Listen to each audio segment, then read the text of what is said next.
आज की डेट में यदि आपको सरकारी नौकरी चाहिए तो कहीं न कहीं आपको पढ़ाई तो करनी ही पड़ेगी। जब हम छोटे होते हैं, आप छोटे होते हैं तो हमारे माता-पिता बहुत समझाते हैं कि बेटा पढ़ाई कर ले।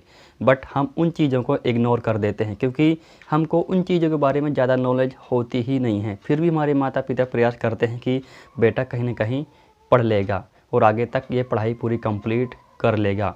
बट जब हम बड़े हो जाते हैं, फिर जब कोई वैकेंसी निकलती, चाहे सरकारी हो चाहे प्राइवेट हो या नंबर के आधार पर वैकेंसी निकलती हैं, तो हमें पछतावा होता है कि काश अगर हम पहले ही अपने माता-पिता की बात मान लेते, कि हम पहले ही पढ़ाई कर लेते, अच्छे नंबरों से पास हो जाते, तो आज हमको पछताना नहीं पड़ता और आज हमारे हाथ में एक सरकारी जॉब ज़रूर होती। तो आज का हमारा मेन टॉपिक है सरकारी नौकरी को लेकर के। अलग बात भी करेंगे, प्राइवेट या बिजनेस के बारे में बात करेंगे। तो यहाँ पर सबसे मेन टॉपिक होने वाली है शिक्षा से रिलेटिव, कि शिक्षा कितनी ज़रूरी है आप सभी के लिए। देखिए, चाहे आप प्राइवेट नौकरी करो, सरकारी नौकरी करो, बिजनेस करो, कुछ भी करो, शिक्षा बहुत ज़रूरी है। जब तक आपको एजुकेशन का सही नॉलेज नहीं होगा तो आप आगे बढ़ ही नहीं सकते। यदि आपको बिजनेस करना है तो आपको इंग्लिश आनी चाहिए। उसके साथ साथ आपको और भी बहुत सारी चीज़ें आनी चाहिए कि बिजनेस में क्या क्या होता है, कैसे चीज़ें काम करती हैं, प्रोडक्शन क्या होता है, क्वालिटी क्या होती है, कंपनी कैसे खड़ी करते हैं, ये सारी चीज़ें काम आती हैं। प्राइवेट नौकरी करनी है तो उसके लिए भी आपको कई सारी चीज़ें करनी पड़ती हैं। गवर्नमेंट जॉब करनी है तो उसके लिए भी आपको पढ़ाई ज़रूरी है। मतलब कि किसी भी फील्ड में आप जाओ तो उसके लिए सबसे ज़्यादा ज़रूरी है एजुकेशन, क्योंकि शिक्षा से ही आपको ज्ञान मिलेगा। अब आते हैं हम अपने मेन टॉपिक की तरफ, सरकारी नौकरी के लिए कि कितनी ज़रूरी है पढ़ाई आप सभी के लिए। यदि आपके 10वीं में अच्छे मार्क्स हैं, 12वीं में अच्छे मार्क्स हैं, तो आप उसके आधार पर एक सरकारी नौकरी पा सकते हो।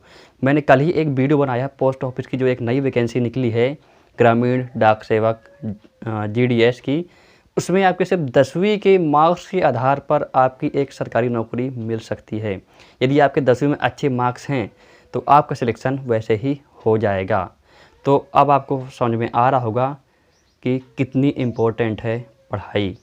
तो यदि आप में से कोई ये वीडियो देख रहा है, अभी देख रहा है और अभी वो 9वीं 10वीं में हैं, तो अभी से आप तैयार हो जाइए कि आपके 10वीं और 12वीं में आप अच्छे नंबर लाने की कोशिश करिए। कई लोग कहते हैं कि नंबर लाने से कुछ फ़ायदा नहीं मिलता, लेकिन आगे आपको समझ में आएगा कि नंबर की कितनी वैल्यू है। जब आप एक गवर्नमेंट की तैयारी करते हैं, जैसे आप UPSC की तैयारी करते हैं, तो उस पर भी तो आपको नंबर ही मिलते हैं, उस पर ऐसे थोड़ी आपको सिलेक्शन हो जाता है। तो नंबर की वैल्यू बहुत ज़्यादा है। तो जितने ज़्यादा आपके नंबर होंगे उतने ज़्यादा सिलेक्शन के चांस आपके बढ़ जाते हैं। तो आप ये मत सोचिए कि नंबर से कुछ नहीं होता है, एक एक नंबर से बहुत बड़ी चीज़ हो जाती है।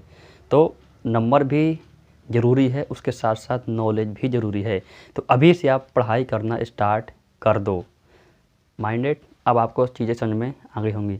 तो इस वीडियो में इतना ही, मिलते हैं अगली वीडियो में। तब तक के लिए बहुत बहुत धन्यवाद वीडियो देखने के लिए, और ऐसे ही वीडियो देखने के लिए सब्सक्राइब कर देना, बेल आइकन को क्लिक कर देना और लाइक भी कर देना। कमेंट करके बताना वीडियो कितनी इंपॉर्टेंट है आप सभी के लिए। Thank you.